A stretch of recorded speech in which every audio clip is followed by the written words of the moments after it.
South Park is known for pushing boundaries, and when it comes to making fun of other cultures, India is no exception. From spicy food to cultural stereotypes, here are 4 times South Park took jabs at India. Let's get right into it. Starting off with an episode where drunk Mackey goes to India for honeymoon. So, Mr. Mackey is giving a serious don't do drugs talk, while literally passing actual weed around the classroom. I'm going to pass around just a little tiny bit, and I want you all to take a smell so you know when someone is smoking marijuana near you. Because that's how education works in South Park. Why did they search us? That marijuana never even made it to us. I wonder who took it. Spoiler, the weed never comes back. Turns out Garrison straight up pocketed it and went full Teletubby binger. Mr. Mackey gets fired for this, kicked out of his house, and suddenly he's homeless faster than a sober thought. Hey, Mackey! Who do you think you Why are, the you drug stupid user drug across the taking road? hippie? Come on, Hey, you gonna do some drugs? So he does the only logical thing. Starts doing the same drugs he was warning against. Irony just packed a fat bowl. Flash forward. Mackey's a full-blown hippie, married a random chick he met while high, and honeymooned in India. And then you realize that you're more than that. We're all just one big individual. Because sure, why not drop acid and hop a flight to New Delhi? Of course, Rehab finds him in India and drags him back like a tripping Indiana Jones. Now, I want you to repeat after me. Drugs are bad. Drugs are bad. One montage later, he's clean, sober, and back to lecturing kids about how bad drugs are again. Circle of life. Okay. Meanwhile, Kyle invites the boys to his baby brother Ike's bris, because nothing screams party like slicing baby bits. Meaning what? Meaning we're going to circumcise him. They are gonna cut off his fireman. It's Jewish tradition, Bubby. Stan, Cartman, and Kenny here, they're gonna chop off his penis and immediately go into full Save Private Ike mode. Kyle straight up smuggles his brother out of town like he's Anne Frank. Ike, if you want to keep your penis, you have to get on this train. Ready, Ike? Kick the baby. Don't kick the baby. Goodbye, Ike. Ike's replacement? A meat doll Frankenstein made from literal bones. The worst part? The dog eats it, then gets pancaked by a truck. R.I.P. Meat Ike and Mutt. No, Mom, he doesn't want you kissing him. Oh my God, make it stop! Naturally, everyone thinks Ike's dead now. Kyle's parents cry. Funeral time. Suddenly it's, he's not my brother anymore, like he just found out Ike's a Leafs fan. The parents are like, grab Ike from Nebraska and ground Kyle, which, to be fair, is a mild punishment considering he faked his sibling's death. At the bris, Ike panics and hides. Kyle, finally feeling something other than betrayal, defends him like he's about to get mugged by a mole. Then they explain circumcision to the boys, and suddenly Stan and Cartman are like, we want that too. Bro, what? It's okay, Ike. I'm here. And a 1, and a 2, and a bris. Oh, blah, blah, blah, blah. The whole scene ends with Kyle realizing he actually does care about Ike, and even calls his idiot friends family. Except Cartman. I've learned something today. Family isn't about whose blood you have, it's about who you care about. Yeah. And that's why I feel like you guys are more than just friends. You're my family. Except for Cartman, naturally. Wisest thing he's ever said.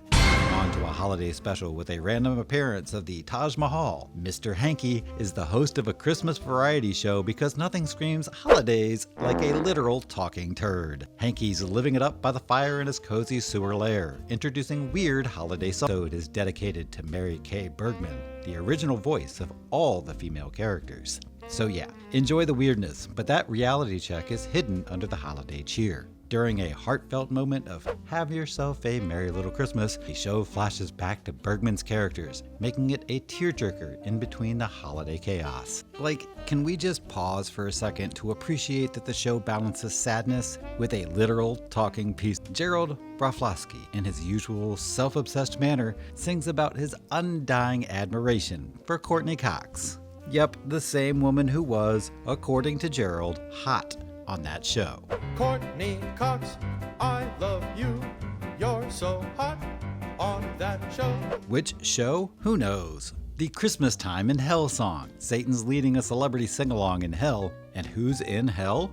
Just a few who's who names: Jeffrey Dahmer, JFK and his kid, Princess Diana, Genghis Khan, and freaking Michael Landon. Because why not have some Nazis and a beloved TV star jam together? All in hell, of course. The absurdity is through the roof. And wait for it, a framed picture of Andy Dick hangs up during the dance number, because nothing comes iconic Mr. Garrison's Merry fucking Christmas performance, because, of course, this is a Christmas special with Garrison eggnog, beefsteak, and Christmas decorations all over the Hindus. Did I mention the Taj Mahal is in the background? Sure, why not throw that into the mix? Why limit a Christmas party when you can go global with your nonsense? It's as if the show was like, let's celebrate the holidays, but make sure we include the weirdest stuff possible. Like if you're going to have Satan belting out Christmas songs in hell, why not throw in some random cultural landmarks and a side of beef? Moving on to the third episode that starts with a hilariously disastrous fashion choice and somehow spirals into a global scam involving India. Stan's grandpa, Marvin, gives him a bejeweled bolo tie, claiming it's worth $6,000 because it's got 14-karat gold and diamonds bought off jewels and gems.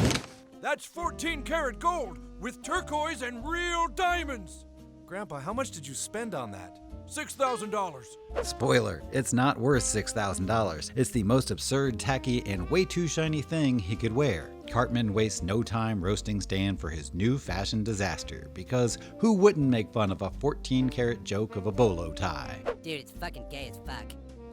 I know. Stan, being the absolute icon that he is, tries to pawn it at a cash for gold place. Surprise, surprise, he gets offered $15. Someone's been scammed hard. Stan realizes that his grandpa's been fully swindled after hitting up more sketchy stores offering pennies for the bolo.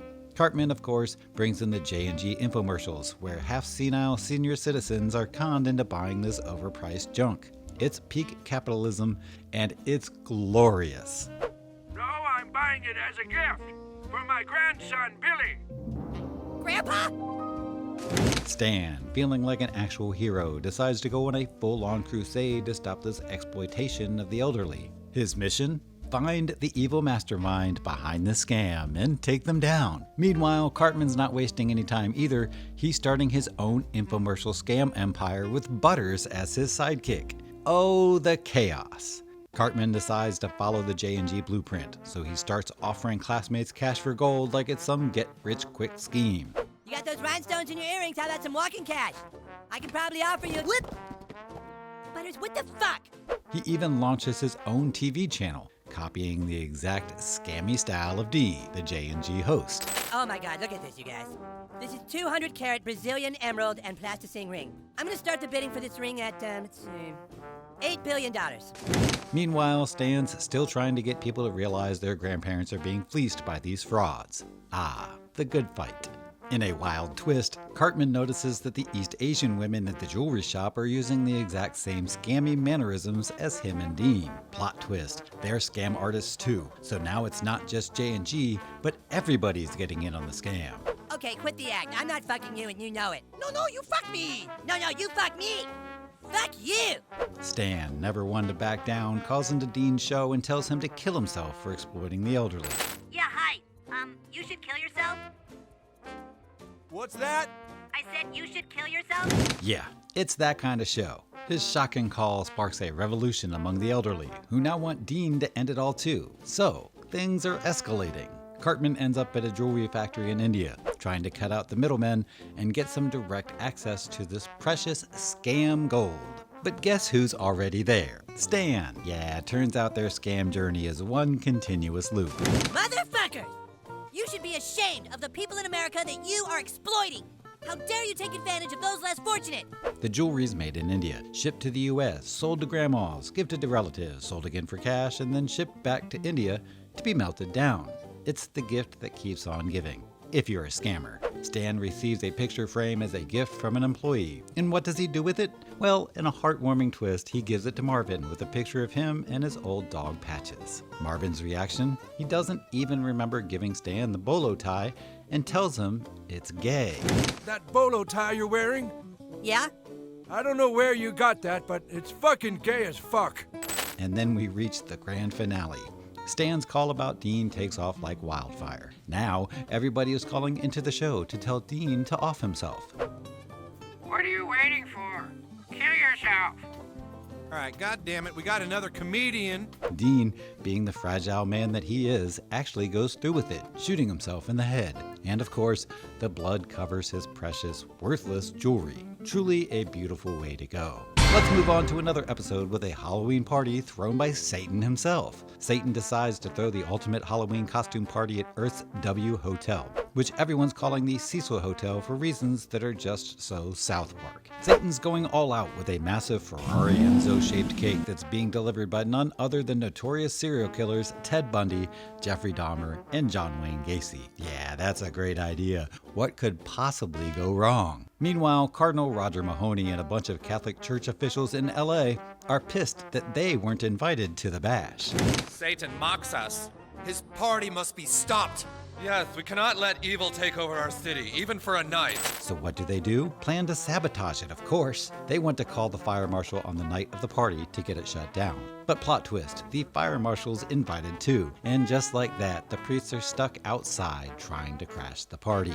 Meanwhile, Cartman, Stan, Kyle, Tolkien, Tweak, and Butters are bored and decide to mess with some paranormal stuff.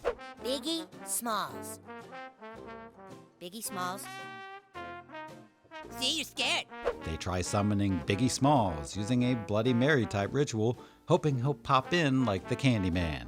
Butters actually succeeds, but Biggie's not happy. Of course, now he's stuck trying to get to the party, but South Park keeps pulling him back because what else would happen in this show?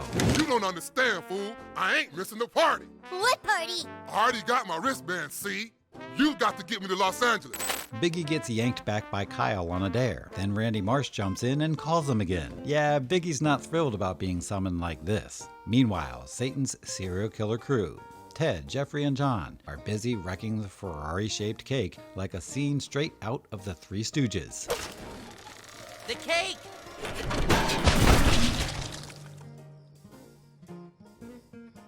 In their typical fashion, they destroy the cake, then kill each other trying to fix it. Honestly, it's a train wreck. Satan's assistant, Demonius, tries to save the day by finding a substitute cake, except it's not a Ferrari anymore. It's now shaped like an Acura TSX. Satan is not impressed. Cue rage mode. But I wanted a Ferrari!